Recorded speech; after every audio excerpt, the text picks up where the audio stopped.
ఓం శాంతి. ఈరోజు రుక్ని బెహన్ ద్వారా భోగ్ సందేశాన్ని విన్నాము. బాబా వద్దకు వతనంలో భోగ్ తీసుకుని వెళ్ళాను. బాబా ముందు పూలమాల ఒకటి ఉంది, మరికొన్ని ముత్యాల మాలలు కూడా ఉన్నాయి.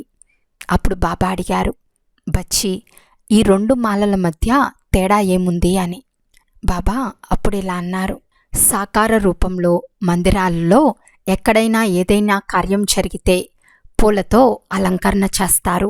కానీ ఆ స్థూల పువ్వులు 1 రోజు 2 రోజులు మాత్రమే ఉంటాయి, ఆ తర్వాత ఎండిపోతాయి. కానీ బాబా ముందు ఉంచిన ముత్యాల మాల మాత్రం చాలా సాధారణంగా కనిపించిన, చూడటానికి చాలా శోభాయమానంగా ఉంది. అప్పుడు బాబా ఇలా అన్నారు, బచ్చి, ఈ ముత్యాల మాల మధ్య ఎక్కడ ముడి లేదు, ఒకటి తర్వాత ఒకటి క్రమ పద్ధతిలో అద్భుతంగా మాల వలె రూపొందింది. ఇది ఏకత్వానికి గుర్తు. ఏకత్వంలో నడిచినప్పుడు ఏదైనా విషయం వచ్చినా అది సులభంగా పరిష్కారమవుతుంది. బాబా అన్నారు, ఈరోజు అంతేకాకుండా దగ్గరలో దాదీ దినం కూడా రానున్నది. పూలమాల కూడా చాలా అందంగా ఉంది. అయితే దాదీ రోజు కూడా దగ్గరలో ఉంది కదా. ఆ రోజు పిల్లలు పూలతో ప్రతి స్థలాన్ని శృంగారిస్తారు కదా. అప్పుడు బాబా ఇలా అన్నారు, స్థూల పూలమాలలో చాలా ముడులు కడతారు. అప్పుడు ఆ పువ్వులను దారంలో పొదుగుతారు. కానీ ఒక్కసారి స్థూలంగా ముడిపడితే దాన్ని విప్పినా సులభంగా విప్పబడదు. కానీ ముత్యాల మాలలో అయితే ఎప్పుడూ ముడి ఉండదు. వాటిని సింపుల్గా క్రమ పద్ధతిలో ఒకదాని తర్వాత ఒకటి పొదుగుతారు. అందుకే బాబా ఇలా చెప్పారు, ఈ ముత్యాల మాల ఏకత్వానికి, సంఘటనా శక్తికి గుర్తు అని. అలాగే పూలమాలలో కూడా కొన్నిసార్లు పైకి కిందకి అవుతుంది, కొన్ని విషయాలు వస్తాయి.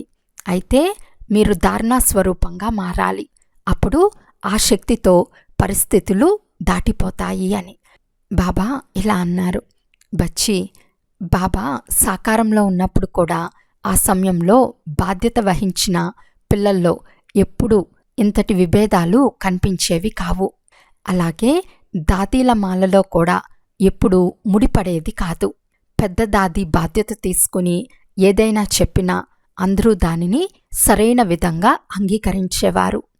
సమయానుసారం మీ పిల్లలు కూడా ఈ ప్రత్యేకతను, అంటే ఏకత్వం మరియు సంఘటనా శక్తిని మీలో బాగా నింపుకొని మీరు శ్రేష్టంగా తయారవ్వాలి. బాబా సమీపంలో భోగుంచబడింది. బాబా కూడా ఎంతో ప్రేమతో భోగ్ని స్వీకరించారు. ఈరోజు వతనంలో దాదీ దినం దగ్గరవుతున్నందువలన వతన్లో ముందుగానే ఒక చిన్న అడ్వాన్స్ పార్టీ కనిపించారు. బాబా ఇలా అన్నారు, ఎలా అయితే ప్రపంచంలో ఏదైనా కార్యక్రమం ఉంటే కుటుంబ సభ్యులు కలిసి వస్తారో, అలాగే వతన్లో కూడా బాబా తన ఆదిరత్నాలను నిమిత్తంగా చేసి వతనంలో చేస్తూ ఉంటారు. ఎందుకంటే వారందరి మధ్య చాలా ప్రేమ, ఏకత్వం ఉంది. తర్వాత బాబా సోదర సోదరీమణులు అందరికీ ప్రియ స్మృతులను అందించారు. బాబా నుండి ప్రియ స్మృతులను తీసుకుని నేను కిందకు వచ్చేసాను. అచ్చా, ఓం శాంతి.